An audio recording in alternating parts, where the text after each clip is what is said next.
Have you ever replayed a conversation in your head long after it ended, wondering if you said the wrong thing, or maybe someone misunderstood you? That's the overthinking frenemy, the voice that pretends to protect you. Overthinking often develops as a protective mechanism. The mind tries to anticipate problems before they happen, but protection can become self-sabotage. Let's talk about where overthinking comes from. Ultimately, overthinking can come from a protective parent or grandparent or someone close to you who's trying to protect you from experiencing a scenario that they likely have experienced. Maybe they said the wrong thing, or they were misconstrued, or maybe they were humiliated or embarrassed or frustrated, or their words came out the wrong way and they were ostracized or mistreated or made to look silly or whatever. And so the person then will say, well, be careful that you don't say anything stupid, or be careful that you watch your words. Be careful that you aren't misconstrued. Make sure that you say what you mean and mean what you say, and that you talk slowly and you enunciate and you do the perfect conversation, and then no one can be upset with you. But ultimately, that advice, it does most likely come from a good place. It could potentially come from a negative place, depending on your family dynamics. But it could also come from a good place, a place that wants to protect you and keep you safe and keep you from humiliation and harm. But the person that is telling you that may also have their own overthinking frenemy. So they are on guard and they're wanting you to not have to worry about it, right? Maybe that person has experienced trauma or emotional wounds. Maybe you have also experienced those. Also a fear of rejection, or a people-pleasing thing where you want to do everything perfectly. And if it's not perfect, then you don't want to do it. You don't want to look stupid. You don't want to look silly. You don't want to look like you've missed anything. You want to do your best at every single thing you do, which is a noble goal, but not everyone can do that. A lot of people can't do that, right? We all make mistakes. We all flub sometimes on our words. I know I do sometimes. I get it. It can be difficult when we set a high bar for ourselves, and when we fail, we feel like failures. But that is not always true. People don't always expect perfection. And hey, perfection is a very high goal. No one's perfect, right? We do our best and we move forward and we don't beat ourselves up too much. Perfectionism is another thing that causes the overthinking. Low self-confidence. Maybe you feel like if you mess up, then people are going to think you're stupid or you're silly. And low self-confidence can clearly come out in many ways. It could come out with perfectionism. It can come out with over-preparing. It can come out through anxiety, many other things, which can cause a lot of fear and feeling like you can't be self-confident, right? Because there's so much going on and you're not really sure how to deal with it all. Negative self-talk. This is probably one of the most detrimental things that people experience with overthinking, because the overthinking frenemy is always trying to get ahead of whatever is going to come. So they want to prepare you. They want to say, hey, be careful, like don't mispronounce words, make sure you practice. You actually probably need to practice like 10 or 20 times likely, so that you make sure that you get everything right like it's supposed to be, and you're perfect and you're good. And then if you're perfect and you're good, then everyone will think you did a great job, and then you won't have anything to worry about. Isn't that great? So you better get to practicing. Like that's going to help, right? Because it helps some, sure, but overdoing can do more harm than good sometimes, as we all know. Or maybe you feel like an outsider. You feel like nobody likes you, or people are talking about you, or people secretly hate you, right? A lot of times that is you overthinking. Unless you have concrete proof, like they're pointing at you, staring at you and saying, I don't like that person. That's one thing. But without proof that someone doesn't like us, sometimes our mind creates things that fit because we don't have the full information. And the overthinking frenemy is all too happy to help you fill in the gaps, right?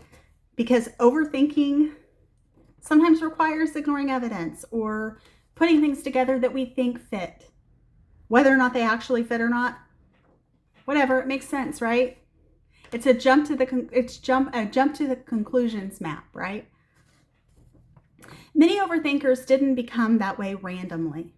Their minds learned that being hyper aware might is a big one, help them avoid pain.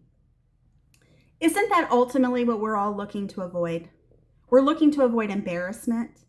We're looking to avoid humiliation. We're looking to avoid being left out. We're looking to avoid being mistreated, to be gossiped about, to be made fun of, any number of things, to be laughed at. All of those are extremely human emotions and extremely painful human emotions that no one's like, yes, I hope I get laughed at today. Not laughed with, but laughed at.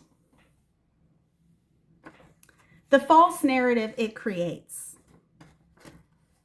Ultimately, going through all of those things, you can see someone whispering, someone maybe who you've never spoken to, or maybe they have a mean look on their face and you think, everyone hates me. It makes sense now. They're whispering about me. And the fact that you're, way up in the nosebleed section at the football game and they're way down there, that is of no consequence because clearly they saw you and they started whispering as soon as they turned around and saw you up in the nosebleed section at the football game. So you are 100% sure and within your rights to assume that everyone hates you. Not. And you know what? I am not making light of any of these situations, okay? Because I will tell you, I am a card-carrying member of the Overthinkers Club, okay? And I have done the same things that I'm telling you guys about because I know what it's like. I overthink things that I shouldn't overthink. And then in the middle of the night, my brain wants to rehash this conversation. I don't know how many of you relate with this, but rehash the conversation and go back over the evidence that my brain has prepared for me. And we rehash it and we rehash it and we rehash it. And each time we rehash it, I become more and more convinced. I don't know how many of you can relate to that. But it's like, I know this has to be true. I know this has to be true. But ultimately, I think our mind is best at giving us worst case scenarios. And I think that a lot of us, maybe given trauma or given life circumstances, gravitate toward worst case scenarios or self-sabotage because it feels safer. You know what? If I hurt my own feelings, that's fine. I would rather hurt my own feelings than have somebody else hurt my own feelings. How many of you feel that? I believe in being compassionate to others. And I enjoy people who are compassionate and are empathetic and treat others how they want to be treated. I think the golden rule is extremely important for a reason. No one wants to be on the outside. No one wants to be treated poorly. But we also have to take responsibility to treat others the way we want to be treated as well. And so let me give you some examples of overthinking frenemy thoughts. They're probably really upset with me. They probably hate me because they think I'm stupid, or they think that I said something about them that I didn't say, or they think I shouldn't have said that. Like, why am I so stupid? Like, why do all of a sudden, I start talking to someone and things are going good and then I make some stupid, awkward, weird comment? Like, why? Why do I do that? Oh my gosh, they're going to make fun of me forever. Oh my gosh, they're laughing. I bet that person told them what I said when I said that stupid comment that I made. And I'm so embarrassed. I will never be able to show my face in this room again. What am I going to do? I probably embarrassed myself and humiliated myself, and they're all laughing, and the whole school is going to know before lunchtime. Or the whole office is going to know before lunchtime. But often, the good news, there is very little evidence for the conclusions that we draw on our own, right? Because ultimately, we require very little proof to prove something that is a confirmation bias for what we already believe. We already believe that people are already upset with us because we've done something, we don't know what it is, but people are clearly upset with us. Or that we shouldn't have said certain things because they were awkward and weird and not cool, right? Or we embarrassed ourselves because we always embarrass ourselves. We always put our foot in our mouth. We always do these things. and people think we're awkward and we're weird and whatever, you know? When overthinking becomes exhausting, and overthinking can be exhausting from 0 to 100 like that, right? Constant analysis of every little thing, like what you should have for breakfast, what you should have for lunch, what snack you should have, what your favorite activity should be, what outfit you should wear. It's almost like decision paralysis, and that can be exhausting. Your constant analysis can lead to anxiety, anxiety on top of anxiety, self-doubt where you don't trust yourself. And that's what's dangerous, because ultimately you are the only person that you're going to be with for the rest of your life. And you need to learn to trust yourself, trust your intuition, flex your trust muscle with yourself. Emotional exhaustion because your brain is just going forever. Sometimes it's difficult to fall asleep if your brain is just rushing and flooding with thoughts that you can barely keep up with. And the brain never gets to rest. It's important to allow your brain to refuel.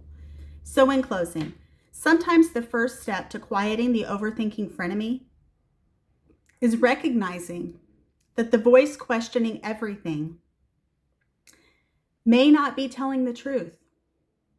They may not be the most reliable narrator that you can trust. They may be playing the part of your inner critic. Who needs another inner critic? No one, I dare say. Thank you for tuning in to Recovering Perfectionist Mama, Grace in Progress. And I appreciate you tuning in today, and I hope you'll come back and see us again soon. And from the bottom of my heart, thank you so much for tuning in. Each and every one of you. It means a lot to me that you are supporting our channel. And I hope that you are getting some value out of our channel. And I love the comments. Keep them coming, guys. Have a great day. Talk to you soon. Bye-bye.